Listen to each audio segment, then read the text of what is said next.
Okay, you guys, what is up? The King of Lightning is here today to do Naruto Chapter 599 review. Pete, yeah! First of all, before I get started, you guys saw that shit, right? Yeah, you guys saw the thumbnail? Who is that? Who is that in the thumbnails? 2 words.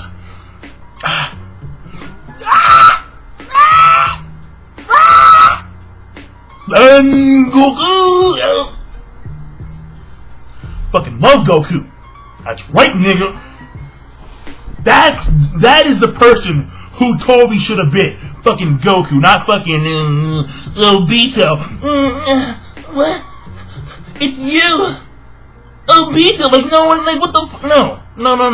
I would rather Kishimoto pull some copyright shit on Akira Toriyama and steal Goku rather than him being fucking Obito. Oh my god. Yeah, like, yo, this panel, like this chapter is fucking, oh my god. I mean, no, wait. So before I get started with the chapter, alright, I want to say 3 things. Alright? Well, 3 main things, okay? Because I stated that before this chapter came out, and I stated involving Tobito 3 things. The first thing, whoever he is, I don't give a shit. That's number 1. Number 2, whoever he is, people are gonna be pissed off. And number 3, whoever he is, Kishimoto is going to put himself in the fucking corner. And guess what? All 3 of these things that I stated weeks ago are 100% true. 100% true. Number 1, I don't give a fuck. Number 2, Kishimoto has put himself in a fucking corner. And number 3, people are pissed off. Yup. People are pissed off. I mean, yeah, you know what? Like, people who believe that Tobi should have been someone like Izuna, or some form of Madara, or some form of Zetsu, those make a lot more sense than fucking Obito. And the reason why is simple. When you have Tobi being Obito, the timeline gets so fucked up. The timeline gets so fucked up. I mean, it is like, what the hell? It makes no... Yeah. The timeline as it is like, it's completely fucked. It really is. I mean, Tobi did this. He did that. He did that. And he did all this shit before Obito was even fucking born. So it's like, how the fuck are you Obito? Like, it's crazy shit. Like, it really is. But let me talk about this chapter from a structural standpoint, alright? From a structural standpoint, this chapter is horrible. I'm not lying to you. From a structural standpoint, this chapter is fucking horrible. There are a few reasons. Reason number 1, there's no fucking dialogue. There is no dialogue in this fucking chapter. Why is there no dialogue? You know what? Let me give it to you like this, alright? Kishimoto, throughout the entire series of Naruto, has had a lot of flashbacks. A lot. A fucking shit ton of flashbacks. A lot, okay? The thing here is that 90% of those flashbacks are irrelevant, useless, pointless, and they're just there to reinforce the Sasuke-Naruto boy love. They're just there to reinforce the notion that Naruto wants to suck on Sasuke's dick.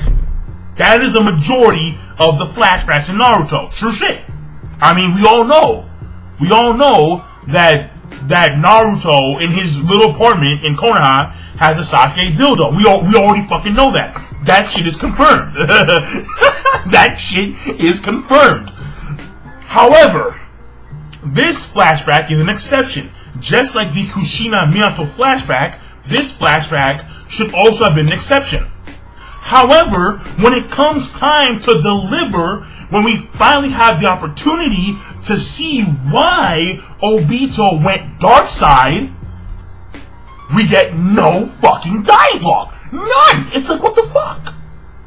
So that means that, because there's no dialogue in this flashback, and by the way, this flashback was the wrong flashback. We wanted to see what happened after he supposedly died, not before. Not before. No one cares what happened before. Oh my god. Rin, I love you, baby. Like, oh my god. But Kakashi's so fucking hot. Like bitch. Like, seriously? Like, what are you doing? You're fucking 12 years old. Like, what the fuck? No, not even. Like, wait, hold on a second. I thought Kakashi is supposed to be like 6 years old. And Rin is like 11. So it's kind of fucking weird how like an 11-year-old chick is getting all fucking wet and shit. Well, no. I should use the word moist. Alright. But she's getting all, you know, she's getting all, you know, like, I guess the word, you know, let's use giggly, alright, yeah. giggly, alright. She's happy, okay? She's happy to see Kakashi. Kakashi arouses her, okay? I have no idea why. Because he's 6 years old, technically, and she's like 11, alright? Yeah, that was a really, really weird moment right there, so, you know, like, exclude that from, you know, I'm sorry. Ladies, I'm sorry I used that word. I know a lot of you ladies don't like the word, you know, the M word, you know, I already said it, okay? But basically, where was I? Fuck, I lost my place. Shit. So basically, the first issue here is that there is no dialogue. And because there's no dialogue, we have no idea why Obito went dark side. I mean, I can assume because there is no dialogue to guide me in the right direction. I can assume that the reason why Obito went dark side was because he spent too much time underneath a fucking rock. Apparently, according to Naruto logic, if you spend too much time underneath a boulder, then you go dark side. Apparently. Which must mean that Patrick is one fucked up dude. But yeah, I'm just saying, because there's no dialogue, I can make all these crazy and wild assumptions, alright? So, I guess in the Naruto series, if you are, once again, trapped underneath a rock, then you are eligible for the dark side, okay? The dark side. La la la la la la la la la. La la la la la la la.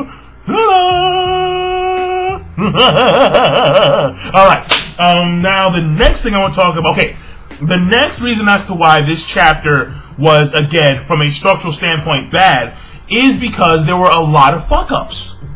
There were a lot of fuck-ups in the actual chapter, visually speaking.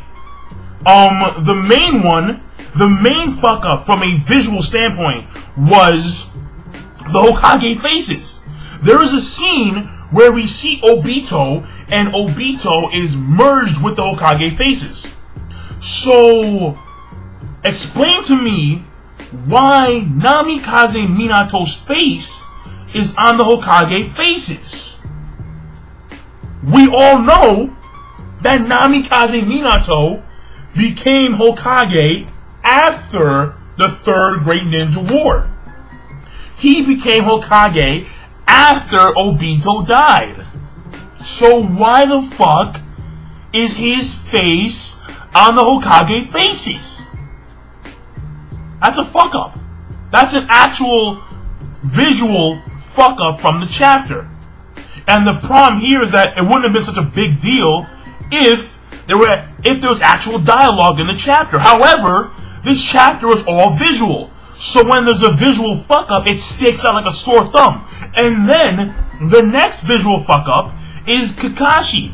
We all know, or at least you should know, that Kakashi became Hokage. No, Hokage. He became a Chunin at the age of 6. When we take a look at the fight between Guy and Kakashi wins that fight, does he look like a 6-year-old kid? He looks like a grown man. A fully fledged grown man with like pubic hairs and shit. It's like, what the fuck? Like, really? It's very... Again, another visual fuck up. And then the last issue I have with this chapter that makes it, once again, from a structural standpoint, a bad chapter, is the timeline. Is the fucking timeline. Why the... And I know that he's not an important character, but it's still a major fuck up in a sense. Why is Genma playing freaking Genny? Genma is supposed to be one of the elite guards for Namikaze Minato. So why the fuck is he playing Genny? I mean, from what we see here, according to this flashback, Genma is around 11 and 14, around the same age as Obito and Rin and Guy. So, because remember, Kakashi is a prodigy. He's an exception, okay? That means that Genma, like a year later, at 15 years old, was an elite guard of Namikaze Minato? And him and the other guy with the freaking scar underneath his eye, they knew the Flying Thunder God? At the age of 15? No. I don't buy that. And look, don't tell me, oh shit, well look at Naruto. Naruto's like 16 years old and he knows Bijou mode and all of this shit. No.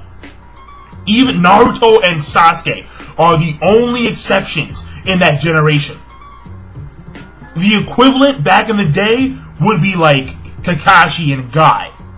But Genma? No. No. I don't want to hear it. Alright? I don't. So, those right there are like the three major fuck-ups in this chapter. Okay? The biggest one, of course, is the no dialogue factor. So, overall, this chapter is a bad chapter. From a structural standpoint, it is a horrible chapter. So, and like, if you disagree with me, that's fine, alright? I don't really care. But fact of the matter is that if you're a troll and you're gonna start clicking that dislike button, then please explain to me why the fuck Minato's face is on the Hokage faces before he became Hokage. Please. Alright? I mean, I know you guys hate me. I mean, you're still watching this video, but I know. I mean, it's funny. But basically, that right there is the chapter structure. And then, when it comes to the Obito shit, alright, let me explain to you why. And this is going to be the last part of the video. Let me explain to you why Tobi being Obito is a bad thing. Because the timeline gets fucked up. Here's the reason why. And here's the reason why it makes no sense, okay?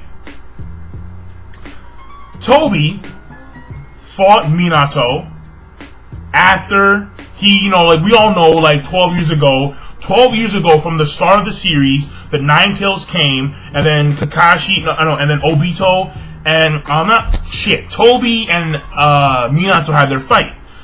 The thing here is that happened like a year after Namikaze Minato became Hokage, which in relevance means that this happened a year after the Third Great Ninja War.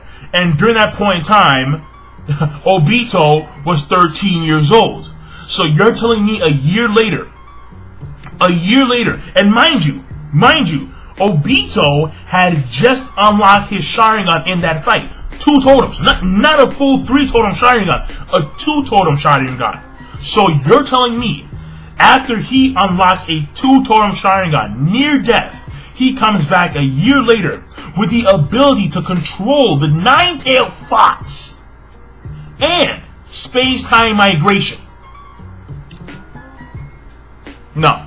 And at the same time was able to fight on par with Namikaze Minato, his former sensei. On top of all of this, gained the knowledge of the Sage of Six Paths, and on top of that, he knew when the QB seal would be the weakest during childbirth. He gained all this shit in a fucking year? He knew about Zetsu, because apparently him and Zetsu met up at some point. And he knew about Zetsu and his Zetsu-like body? In a year? No. I don't know. No. It doesn't make any sense. And then, of course, there's the shit with Nagato, which all takes place during the second Ninja War. Not the third, the second. Which is like, what the fuck? The Nagato shit which completely precedes Obito and Kakashi. Took place in the second Ninja War. What the fuck? It doesn't make any sense. It makes no logical sense. And then, of course, there's the shit with him killing his entire clan with Itachi. And then, of course, there's the shit as to when he met Kakashi, when he supposedly had this ocular powers to control a freaking Jinchuriki, who was a Kage. I mean, like, what the fuck? Like, it's crazy shit. It's crazy shit because it makes no sense. It makes no logical sense if Obito is Tobi, because the timeline is so fucked up. So, what I have to assume is that this person is not Obito, but he is using Obito in some way, shape, and form. Either this is the actual, either the body, physically speaking, is Obito, but the person is wearing the body, kind of like a outfit or like a mask, you know, like it's Obito's face, but not actually Obito. That's what I have to assume. Like, it's either some entity or someone controlling his body, or, you know, someone posing at him. Well, I mean, someone posing as him. But as of right now, there is no logical explanation as to how this can be Obito. I have to assume that this person is not Obito.